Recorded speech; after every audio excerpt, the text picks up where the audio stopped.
Hello ভিয়ার, আসসালামু আলাইকুম। আজকে আমরা সেই এবং টেল এই দুটোর মধ্যে পার্থক্য নিয়ে কথা বলবো।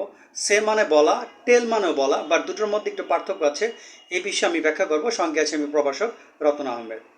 তো চলুন আমরা কিছু বাংলা থেকে ইংরেজি করব। তবে এর আগে বিষয়টি ব্যাখ্যা করার জন্য আমি একটি ছোট্ট উদাহরণ দিচ্ছি। যেমন ধরেন, আমি একটি ইম্পর্ট্যান্ট মিটিংয়ে ব্যস্ত ছিলাম। আমি একটি গুরুত্বপূর্ণ মিটিংয়ে ব্যস্ত ছিলাম। তো আমার ছেলে আমাকে বারবার ফোন দিচ্ছিল।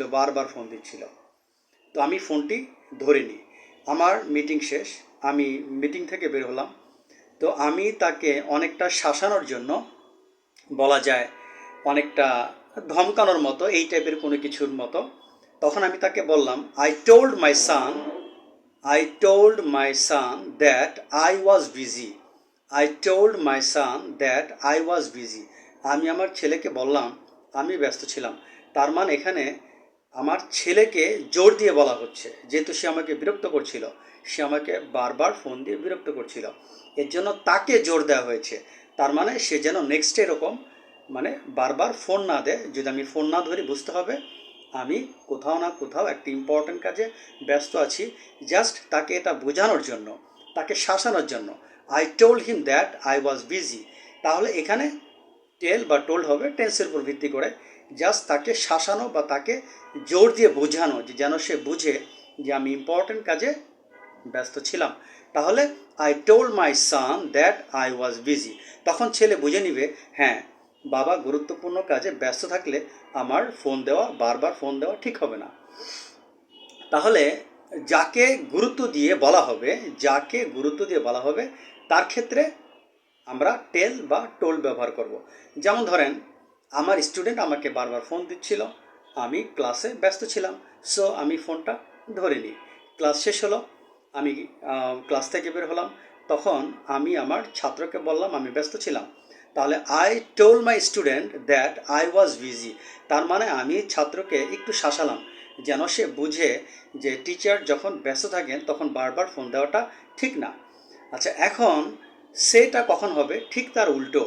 যেমন ধরেন, আমার ছেলে সে ফোনটা নিয়ে গেছে, আমি তাকে বারবার ফোন দিচ্ছিলাম, সে ফোনটা ধরেনি। তো সে তার কাজ থেকে ফ্রি হলো, সে তার কাজ শেষ করলো, তখন আমাকে ফোন দিল এবং বলল যে আমাকে বলল আমি ব্যস্ত ছিলাম। তাহলে my son said he was busy. এখানে কিন্তু আমার ছেলে আমাকে ধমকাচ্ছে না বা শাসন করছে না বা শাসাচ্ছে না, সে বরং ওই বিষয়টি একটি গুরুত্বপূর্ণ ছিল, ওই বিষয়টিকে সে জোর দিচ্ছে যে সে ব্যস্ত ছিল, সে যে ব্যস্ত ছিল ওই বিষয়টিকে সে জোর দিচ্ছে। তাহলে my son said that he was busy.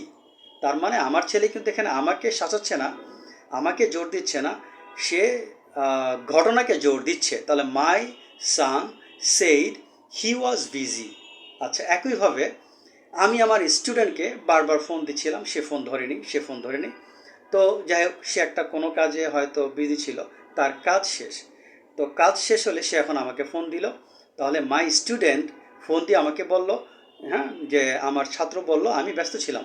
তাহলে মাই স্টুডেন্ট সেইড, এখানে কিন্তু টোল্ড হবে না, my student said he was busy. তার মানে এখানে আমার স্টুডেন্ট ব্যস্ত ছিল, ওই ঘটনাটি সে আমাকে বোঝানোর চেষ্টা করেছে, বাট সে আমাকে শাসাচ্ছে না বা জোর দিচ্ছে না। My student said he was busy, মানে আমার ছাত্র বলল যে আমি ব্যস্ত ছিলাম। তার মানে তার ব্যস্ত থাকাটা একটা গুরুত্বপূর্ণ কাজ ছিল। তো আশা করি ভিডিওটি বুঝতে পেরেছেন। এই ধরনের ইম্পর্টেন্ট ভিডিও পেতে প্লিজ চ্যানেলটি সাবস্ক্রাইব করুন। আজ এই পর্যন্ত, আল্লাহ হাফেজ।